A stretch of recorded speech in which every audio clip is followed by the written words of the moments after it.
Hello everyone, welcome to my channel. आप सभी कैसे हैं? आप मेरे व्लॉग को देख रहे होंगे। सो आज के दिन की शुरुआत हुई बायोलॉजी पढ़ने से। सच बोलूँ तो आज दिमाग थोड़ा हैवी सा है, मतलब कुछ समझ नहीं आ रहा। इतने दिनों से प्रोडक्टिविटी नहीं निकल के आ रही है, बहुत ज़्यादा ओवर थिंक कर रही हूँ मैं। गिल्ट हो रहा है कि मैं सही तरीके से पढ़ नहीं रही हूँ, टू डू लिस्ट नहीं बना रही हूँ, और उसमें मैंने जो सोचा है वो भी नहीं हो पा रहा है। मतलब आपके जब टारगेट्स कंप्लीट नहीं होते हैं तो कैसा फील होता है, वही सब मुझे भी फील हो रहा है। मैं रोज़ पढ़ रही हूँ पर इस वीक पढ़ाई ऑनेस्टली ज़्यादा नहीं हुई है, मतलब अच्छी प्रोडक्टिविटी नहीं निकल के आ रही है। आई डोंट नो वाई, पर काफ़ी गंदा सा फील हो रहा है और कुछ अच्छा नहीं चल रहा है लाइफ में। ना ही सिलेबस कंप्लीट हो रहा है, ना ही टेस्ट में मार्क्स आ रहे हैं। और एटलीस्ट एक दो सब्जेक्ट कंप्लीट हो जाए तो एक मन में रहता है ना कि हाँ हमारा कुछ हो गया है, अब हम सिलेक्शन रेंज में आ गए हैं। बट ऐसा कुछ भी नहीं हो रहा है, और फिर भी जैसे तैसे मैं पढ़ रही हूँ। गिव अप का कोई ऑप्शन नहीं है। अब एंड मोमेंट आ गया है। अब अपना जितना भी 101% अब मैं दे सकते हैं वो अपने को देना ही पड़ेगा। एंड मेरी वॉइस भी थोड़ी एमी सी आ रही होगी क्योंकि सच में मुझे बहुत बुरा फील हो रहा है। इसलिए आज भी मैंने बायोलॉजी से स्टार्ट किया, क्योंकि बायोलॉजी पढ़ के एटलीस्ट ऐसा लगता है कि हमने कुछ कंप्लीट कर लिया है। सो मैंने स्टार्ट किया थोड़े डिफ़िकल्ट चैप्टर से, यानी कि एनिमल किंगडम। एनिमल किंगडम मुझे आता था तो मैंने उसे अच्छे से कंप्लीट कर लिया है। मेरा एनिमल किंगडम कंप्लीट हो गया है और मैंने पूरा अच्छे से रिवाइज़ कर लिया। साथ ही में मैंने इन्हें याद करके और फिर बिना देखे इन चिट्स में लिखा है, सारी एक एक चीज़ लिखी है। जितने भी फाइलम थे नॉन कॉर्डेट्स वाले, जितने भी ऑस्ट्रोसिट्स कॉन्ड्रोसिट्स, सब मैंने लिख दिया है।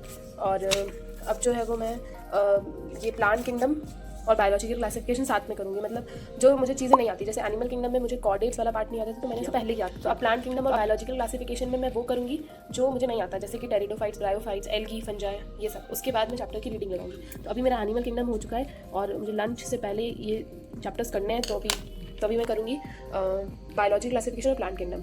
12:15 हो रहे हैं एंड मैंने ये वाला जो चैप्टर है, ये प्लांट किंगडम वाला चैप्टर पूरा कंप्लीट कर लिया है। और मैं बाहर पढ़ रही थी और मुझे थोड़ा टाइम लग गया। वैसे तो टाइम नहीं लगा है, बट मुझे इसमें जो टाइम लग गया, ब्रायोफाइट्स और टेरिडोफाइट्स और जिम्नोस पर मुझे थोड़ा कुछ खास आता नहीं है, तो इसके कारण से मैंने अच्छे से रख लिया है। मैं खाना वाना खा के आऊँगी और मैं बायोलॉजिकल क्लासिफिकेशन रिवाइज करूँगी। एंड मैं एनसीईआरटी से नहीं कर रही हूँ क्योंकि ये नोट्स बहुत ज़्यादा अच्छे हैं। लाइक इसमें एक एक एनसीईआरटी की लाइन कवर है चार्ट्स के टेबल में, ऐसे कुछ चार्ट्स के टेबल में, मतलब टेबल के फॉर्म में। सो टाइम हो रहा है, मतलब ये 1 बजने वाली है और मेरे ये दोनों चैप्टर्स की रिवीजन चल रहा है, मतलब मैं करने वाली हूँ। एंड उसके बाद मैं ये दोनों टिक कर दूंगी, प्लांट किंगडम और बायोलॉजिकल क्लासिफिकेशन, और फिर मैं केमिस्ट्री स्टार्ट करूंगी। बट उससे पहले मुझे कहीं जाना भी होगा, तो फिर अभी मैं फटाफट रिवीजन करती हूँ। और मैं इन नोट्स के थ्रू रिवीजन कर रही हूँ क्योंकि एनसीईआरटी मैंने बहुत बार पढ़ चुकी हूँ, फिर भी इतने अच्छे से याद नहीं होता है। तो इन नोट्स से पढ़ेंगे, अच्छे से याद भी हो जाएगा और सारे डायग्राम्स भी क्लियर हो जाएंगे। जैसे कि ये देखो, ये छोटे छोटे डायग्राम्स भी इसमें है। तो इसे कंप्लीट करते हैं और एनिमल किंगडम का भी एक बार फाइनल रिवीजन कर लूँगी इससे, और इसके थ्रू मेरा पूरे तीनों चैप्टर्स अच्छे से रिवीजन के साथ कंप्लीट हो जाएंगे। एंड देन हम मजे करेंगे। चलो बाय।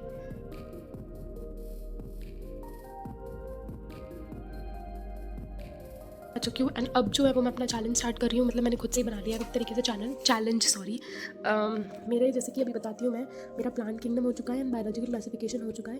एंड अभी मैं आ रही हूँ, मैंने आपको बताया था ना कि मुझे कहीं बाहर जाना था, तो मैं बाहर गई थी, मम्मा को कुछ सामान लेके आना था इसलिए। तो अब मैं आ चुकी हूँ एंड मैं थोड़ा अपने टेबल को साफ़ करती हूँ एंड उसके बाद जो है मैं पढ़ने बैठूंगी। एंड अभी हम बैठेंगे केमिस्ट्री करने। केमिस्ट्री में मेरे ये 3 टारगेट्स हैं, मतलब मुझे इसमें सिर्फ नोट्स रिवीजन करना है और कुछ नहीं करना है। सो मैं नोट्स को अच्छे से रिवाइज करूँगी एंड हो सकेगा तो शॉर्ट नोट्स बना लूँगी। सो मिलते हैं इस टेबल को साफ़ करने के बाद। थोड़ा टाइम हो जाएगा यहाँ पे, बट एक बार मैं अच्छे से टेबल को साफ़ कर लूँ फिर बैठ जाऊँगी। चुकी और मैंने ये 10 मिनट वही पढ़ाई करी है, वो मैं वीडियोस देख रही थी केमिकल बॉन्डिंग के, और मैं अपनी फार्मूला शीट वगैरह टेबल एकदम अच्छे से मैंने साफ़ कर लिया।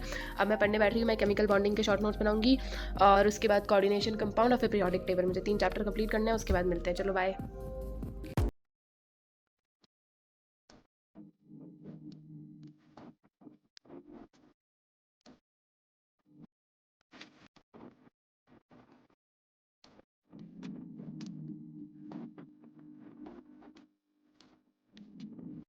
सो गाइस, मैं खाना वाना खा के भी आ गई हूँ। एंड अगर मैं आपको बताऊँ तो मैंने ये पूरे हाइड्रोजन बॉन्डिंग वगैरह देख रहे होंगे आपने, ये मैंने अपने पूरे नोट्स कंप्लीट कर लिए हैं।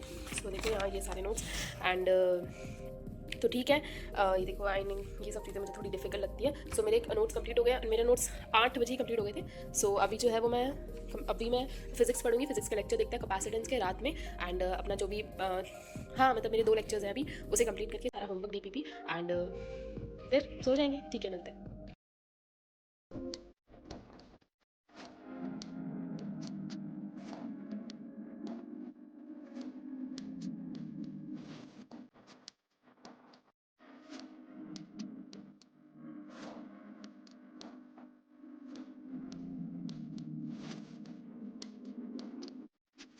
मैंने एमआर सर के लेक्चर देख लिए हैं और देखते देखते रात भी हो गई थी। डीपीपी वगैरह भी मैंने सॉल्व कर ली थी और फिर बहुत अजीब सा फील हो रहा था, मन कर रहा था सो लूँ, बट फिर लगा कि नहीं, रात को प्रोडक्टिव बनाते हैं, तो मैंने सोचा बायोलॉजी उठा लेते हैं। फिर मैंने थोड़ा बायोलॉजी पढ़ा और 3 बजे तक पढ़ाई की जैसे तैसे करके, क्योंकि मूड तो वैसे ही ख़राब था, बट सोचा कि यार अब तो पढ़ना ही पड़ेगा। तो अपने आप को बोला और फिर बैठ गई चेयर पे और 3 बजे तक पढ़ाई की, अच्छे से कंप्लीट किया अपने टारगेट्स जितने भी थे। एंड उसके बाद मैं सुबह उठी थी 10-11 बजे और फिर वहाँ से भी मैंने मेरा थोड़ा बैकलॉग चल रहा है फिज़िक्स का, तो मैंने लेक्चर से स्टार्ट किया। एंड लेक्चर देखे मैंने एमआर सर के। खाने जा रही हूँ और मैं खाना खा के आ जाऊँगी। और अभी मैंने केमिकल बॉन्डिंग को अच्छे से रिवाइज़ किया और पीरियोडिक टेबल को भी। और अभी मैं आके फिर बताती हूँ मैं क्या करती हूँ। ये व्लॉग बिल्कुल भी परफेक्ट नहीं था, बिकॉज मैंने अपने दोनों दिन को जोड़ लिया है, क्योंकि दोनों दिन इतनी प्रोडक्टिविटी निकली नहीं। और अगर निकली भी होगी ना तो मेरा मूड इतना ऑफ था कि मेरे को रिकॉर्ड करने का ही मन नहीं किया। लाइक मैं क्या ही बताऊँ तुम लोगों को, मतलब मेरा इतना अच्छा फोकस ही नहीं हो पा रहा है पढ़ाई में, बस बैठी हूँ तो पढ़ नहीं पा रही हूँ, इतना ओवर थिंक कर रही हूँ। तो इसके कारण से इस वीक मैंने बहुत सारी एक्सपेक्टेशंस रखी थी अपनी कि मैं ये सब कर लूँगी, बट इतना हो नहीं पाया। एक तो मेरी एक्सपेक्टेशंस भी हमेशा हाई होती है उसकी वजह से। पर शायद हर दिन स्ट्रांग रहे वो ज़रूरी भी नहीं है, तो ये बात कह के मैं अपने दिल को मना लेती हूँ। और अगर आपकी लाइफ में भी, आपकी जर्नी में भी ऐसा कुछ हो रहा है कि आपकी भी प्रिपरेशन बीच में कभी स्टक कर गई है, या फिर कभी कभी ऐसा फील होता है, सेल्फ डाउट होता है, आप ऐसे बुक के सामने बैठे हो पर बुक खोल के बायोलॉजी रखी हुई है बट आप ही कुछ और ही सोचे जा रहे हो, एंड ये सब कुछ होता है, एंड पढ़ते पढ़ते रोना आता है, कभी भी ऐसा कुछ फील होता है तो कमेंट करो एंड मुझे मोटिवेट करो और ख़ुद भी मोटिवेट हो। And like share and subscribe. और मेरी आवाज़ के लिए आई एम सॉरी, वो थोड़ा ज़्यादा ही मूड ऑफ चल रहा है।